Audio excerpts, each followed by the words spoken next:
Loving and amazing God, as we gather in this sacred place on this day, bring us that good news and newness of hope.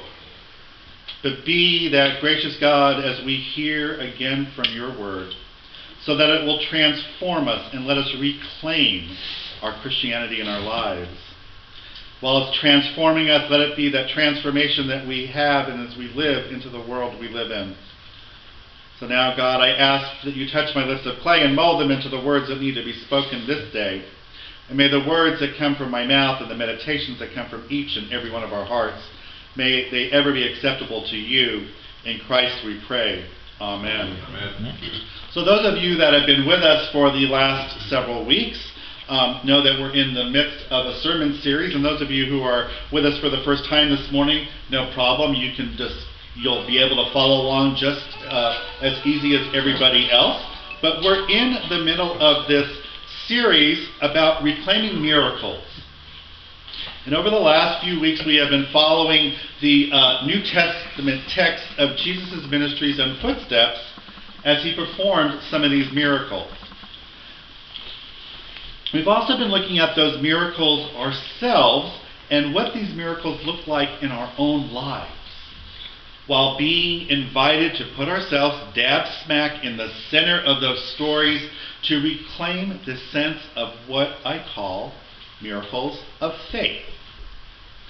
And through this, and over the past weeks, we've been looking at some of those stories and hopefully asking, what is the deeper meaning of all of this?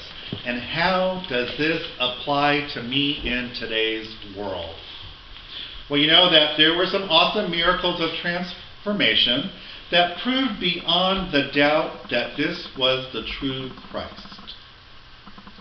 But what Jesus was trying to teach the disciples, and what would be the more in-depth meaning of this, is that Jesus was teaching through the stories and the parables and through these miracles. So how do we live those miracles today in a world that is very skeptical? And skeptical of miracles to begin with, but a world that is skeptical of transforming power of the Christ that we believe in. And through this, how do we reclaim those miracles back into our faith so we can continue to follow in those footsteps of Jesus? Now, over the last few weeks, we've turned water into wine. Lots of wine. I'm sure people are still wondering how to turn the water into wine in the abundance. We've talked about the coin in the fish's mouth. And we've begun to understand and explore what the deeper meaning of these miracles are all about. So here we are this morning with probably one of Jesus' more well-known miracles of miracles, one of the top 10 maybe, the feeding of the 5,000. And as you know that it was really more than 5,000. Now if you especially listen to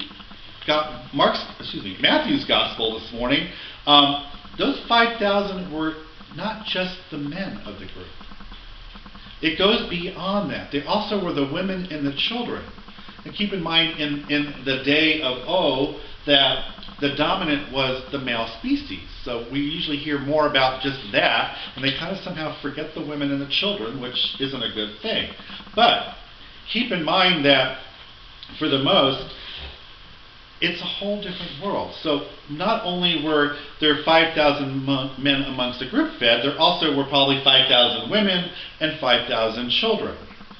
And in culture today, women as we know it are equal with us. Back in the day, the women were the less than, and they had that different status in the world. And well, for the most part, they were kind of put way down here.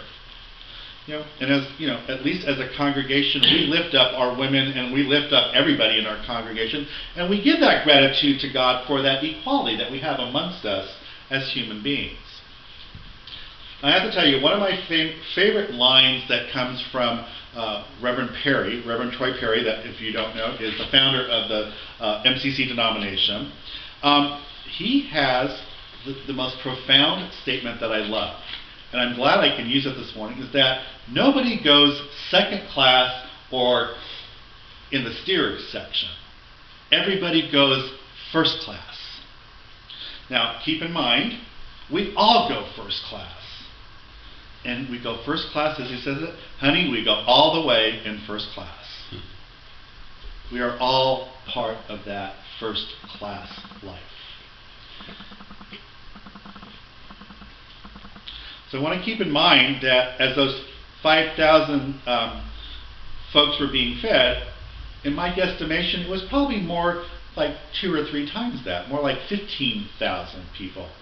And here we have to think of the importance that it was the miracle of transformation being done, that these transformation of the fish and the bread and the loaves was enough to feed everybody present.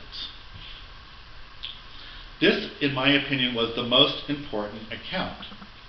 Because, now keep in mind, it's recorded only in 2 of the Gospels. It's recorded in Matthew's Gospel, and it's also recorded in Luke's Gospel. And more than likely, Luke's Gospel was more detailed, or is more detailed, and Matthew just kind of took the bandwagon and just kind of pilferaged and said, oh, I like that, I'm going to include that in my Gospels. So we kind of don't get all the full details in the crux when we hear Matthew's Gospel this morning. But if you go and look in Luke's Gospel, I think one of the most important things is that it's more in depth. You know, and it's kind of like when we were kids. If you ever played that game Telephone, is that, you know, it starts over here, and by the time it gets over here, it's totally a different story. It's kind of like what Matthew did with Luke's writings. Kind of took what Matthew had and kind of left out all the nitty-gritty details in the middle of the story.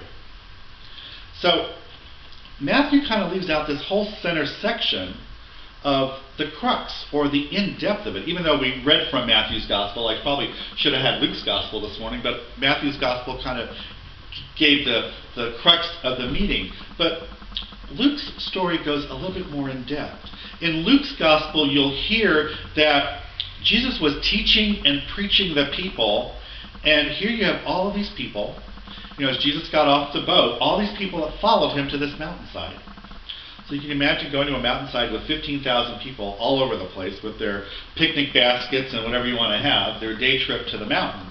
And you know, at this point, the disciples were getting a little worried and a little nervous because, you know, it was getting to be a long day. You know, they all packed up their food and their whatever and this and that, and it was getting towards sunset at this point. And it only meant that these people would need to get back home. And that the disciples were, you know, kind of wondering. They were just like, okay, you know, they were like, you know, checking their iPhone watch or their, you know, or I call it their hourglass, like the Flintstones watch, to see, you know, that the sun was setting, and you know, these folks had to get home. It was the end of the day, and I'm sure at this point, you know, Jesus is just like, okay, no big deal, you know. And they're probably thinking, okay, Jesus, enough is enough. You've gone on now all day. It's time to send these people home. Okay. Here all these folks have eaten all of their food, and, you know, they've eaten their picnic lunches and their Scooby snacks, and, you know, they didn't pack ahead for the evening, and, you know, what do? How do we start that preparation for the evening meal? So here's Jesus who, you know, is having a good old time with the people, and, you know, kind of just looks up and says, well, no, you know, you go find something for them to eat. We're doing just fine here. You go find something for me to eat. And at this point, you know, you can't just, you know, they could just get on their tablets and look for the closest restaurant on Grubhub that could accommodate 15,000 people for dinner on the mountainside, you know. Or maybe they could, but I don't know. But, you know, it was actually that, you know, they were looking towards Jesus, and Jesus said, you know, go out, you know. And it's like, how are they going to go out into the world and into this crowd and find enough food to feed the entire flock of people? So in Luke's Gospel, as it gets a little bit more in depth, the disciples go into the crowd. And they ask the crowd what food they may still have available or what they could possibly share. And of course, you know they've eaten their buckets of KFC and slaw and their barbecue sides of lamb ribs, and you know they've eaten it all except for this one little lad. This little lad comes up in front and offers these loaves and fishes. Now, it's beyond me that a young child would have any food left, because if anyone has raised children or has had nieces or nephews, they will probably eat you out of house and home. So why this young little lad still had some loaves and fishes left that he was hiding in his lunch pail? But nonetheless, he had these fishes and loaves, and he handed them to the disciples, and in turn, the disciples then handed it and presented it to Jesus. And then we know from reading the gospel that Jesus took these loaves and fishes and said blessings upon them, and just like magic, poof, you know, all of a sudden we had enough food to feed everybody that was present and some. Now, I'm sure that there are people in today's world who analyze the story and just wonder, how did Jesus do it? Or what was it that they saw in that vulnerability of this young, generous boy that transformed all these people amongst them? And you have to realize that too, you know, that suddenly that maybe they too, you know, going into the crowd, maybe they did have a few little tidbits left. Maybe they had an extra drumstick from that KFC bucket, or a little an extra rib or two from roasting that lamb. You know, they didn't have spare ribs, they had lamb ribs back in those days. But maybe they just kind of put a little to the side just in case. You know, it's a long journey home. So a few of those tidbits of what is going on. But it also doesn't really matter in the sense of how much, whatever. It's more or less how the miracle happened. And the miracle here wasn't that they just didn't realize that they had those tidbits to provide. It was knowing that they had more than enough. And they didn't even need that hoard of things to keep them going, that it was the vulnerability and the generosity of this young lad that made the people stop and think. You know, it's kind of letting go, and in return, God gave abundance of a blessing upon all of them. You know, so many folks in today's society hold back. And that we live in this era that emphasizes scarcity rather than showing radical hospitality and grace. I think that there are so many people that are afraid, and we just kind of hold back and we're reserved. And there's that scarceness. It's kind of like holding back that extra wing or drumstick for the ride home, thinking, okay, yeah, I don't know, you know, I just better hang on to that just in case. But, you know, I think through all this is that there's a deeper meaning that we're trying to be taught through this teaching of Jesus, and that it's so much more about the holding back. It's that there's so much more about our generosity that we still need to have in our lives.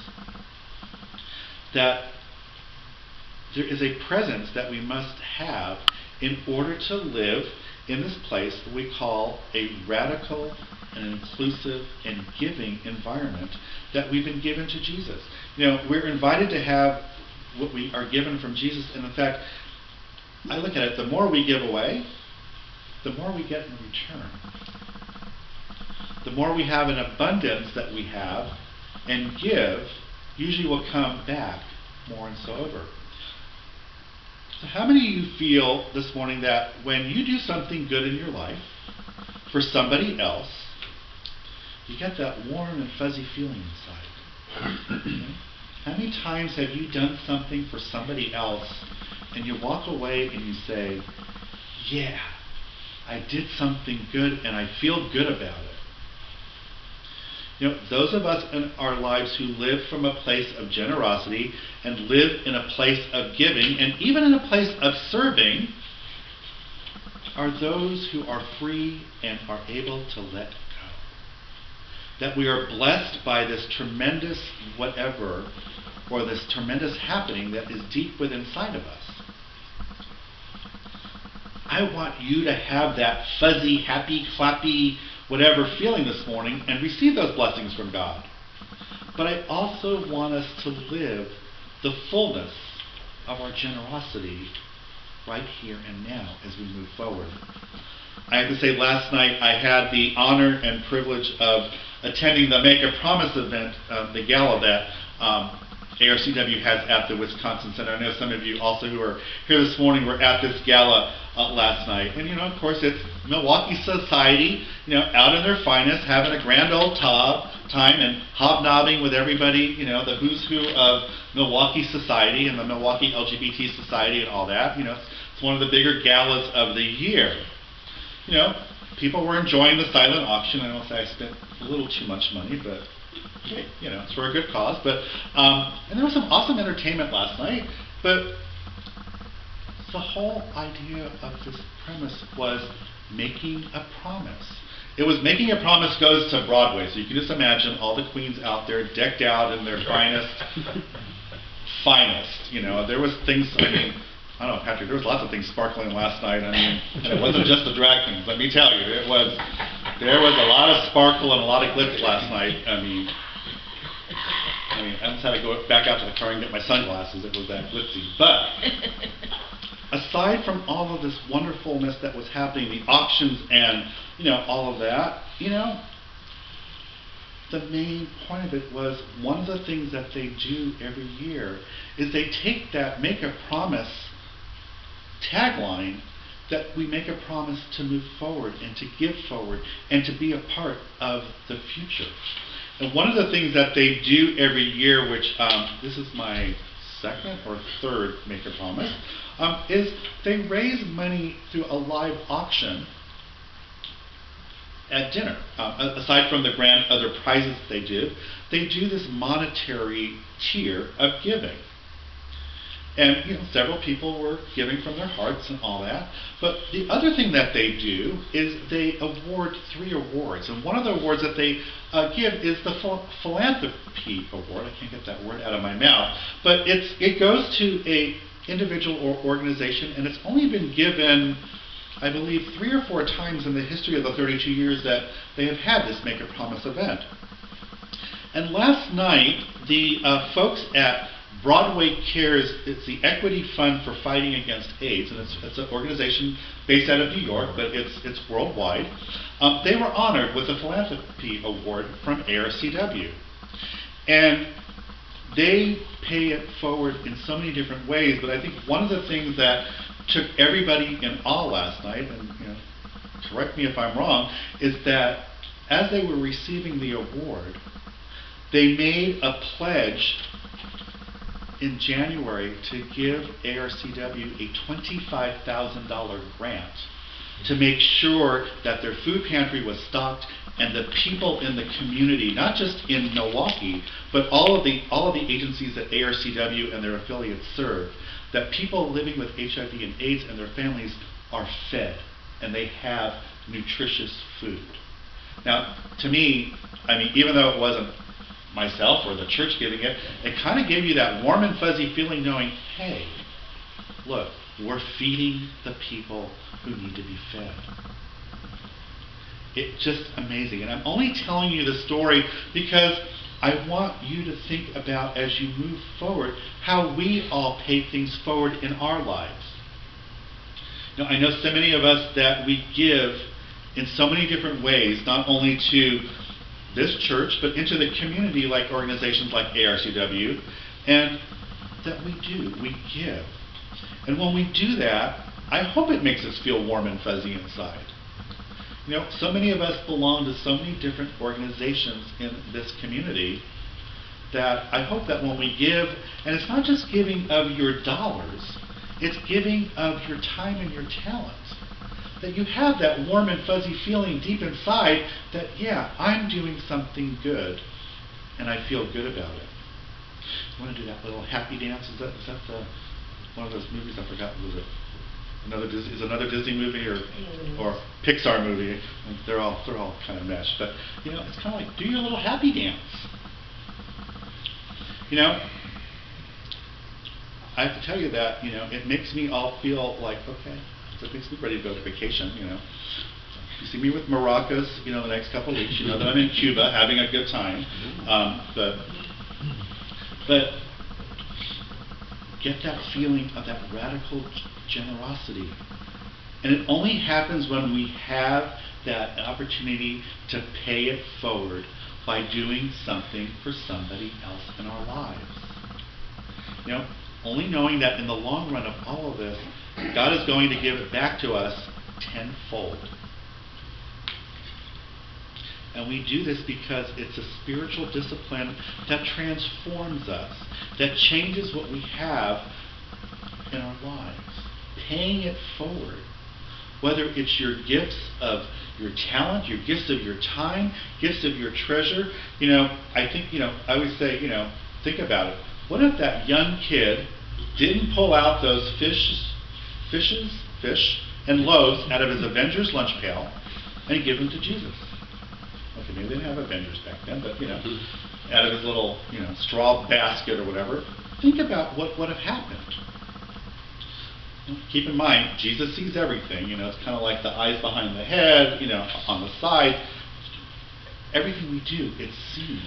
But we know that this young lad was able to come forward and provide everything that he had in order to make it better for everybody else, knowing that he was doing good. So I will say that we do that each and every Sunday here at Milwaukee Metropolitan Community Church. We call it tithes and offerings. And I would say that I am very grateful that each of us give. We give from our hearts, and we give in that happiness of what we're doing. But it's not just the time, it's that discipline that we do, that we're invited each week by the board member, whoever's calling for the offering, to be able to be a part of the whole game. Now, it's like one of those things, it's like, oh, here we go, it's Sunday, it's my obligation, I have to put my offering in the envelope, or some of you pay it ahead and do it through your giving online and all that, but it's not, okay, it's not here comes the pitch.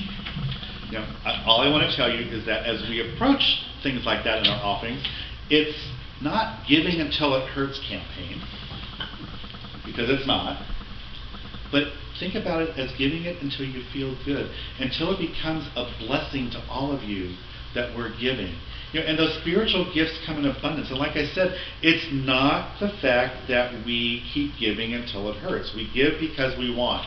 And it's not that thing of saying, okay, it's money. It's also your gifts of giving of your talent, your experience, your expertise, and the whole nine years. And I will tell you that we have a lot of opportunities that are going to be down the pike, starting with Pride Fest. It's, Tuesday is May 1st. In exactly 40 days, give or take, we're at Pride Fest. I invite you to be a part of our Pride team. Show your talents, show your gifts. Be a part of the parade. Be a part of being at our booth at Pride Fest. Our rummage sale is shortly around the corner after that, about 60 days down the pike. Talk with Mark or talk with Rick. Be a part of the rummage sale. Come spend an hour or two helping us sell the rummage and the treasures that we have to be a part of that. Or donate. But be a part of it. Get engaged in what we're doing. And then, of course, if you missed show tunes a couple weeks ago due to the blizzard, you have 3 more opportunities in July, October, and December, after Brunch with the Pastor. And Brunch with the Pastor is every 3rd Sunday of the month. I have to remember moving these around. But in July and October and December, when we have show tunes, come to brunch and then come with us over to This Is It and be a part of that. Be that representation of this congregation in the community. That's paying it forward, folks. It's not just getting out your checkbook and saying, I'm going to write a check to the church. It's being a part. It's our time, talent, and our treasures. Let's use that word and. It's not or, it's all 3. And it's not an all or nothing thing. It's like we're in this all together.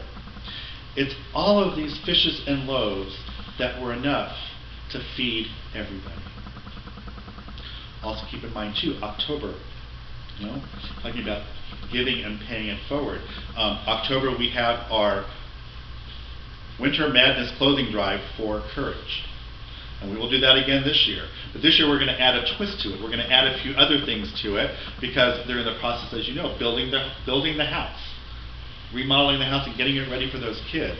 So probably along with collecting the warm clothing, we're going to collect toilet paper and paper towels and the things that they need on a daily basis. So there's so many ways of engaging and giving it forward and feeling good inside about doing it. So if nothing less, all I want you to is have a deeper understanding of what the miracle of these fishes and loaves are all about. And by doing that, and only then, do the miracles happen within us. So my blessings are upon you this morning, and as we continue to show and provide that radical hospitality and that willingness to give our fishes and loaves, so that miracles might still happen in all of our lives. Amen? Amen. Amen.